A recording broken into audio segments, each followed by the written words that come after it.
विश्व युव केन्द्र बणिनाली अनुगुल द्वारा परिचालित कार्यक्रम एक्सेस टू जस्टिस द्वारा अनुगुल जिलार बरपाड़ ब्लॉक सांतरपुर ग्राम पंचायतर सांतरापुर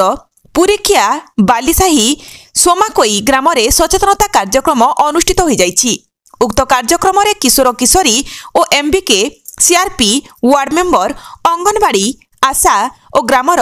अन्य किछि महिला उपस्थिति रे जिले में शिशु मानू निजर अधिकार वंचित करी बाल्य विवाह शिशु चालाण शिशु यौन निर्यातना शिशु श्रमिक तथा जीवन प्रति विपद संकुलन कार्य नियोजित तथा यार भयावहता उपरे विशेष आलोचना करा जायथिला।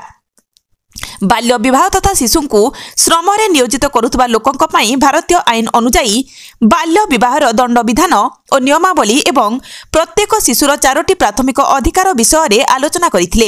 एही सबु कार्यक्रमर आयोजन तथा परिचालना विश्व युव केन्द्रर निर्देशक मनोज कुमार महापात्र और पूजा स्वाई तत्वावधान में प्रकल्प सहयोगी लक्ष्मी बेहेरा और सोनालिसा सबर सभा परिचालना करथिले।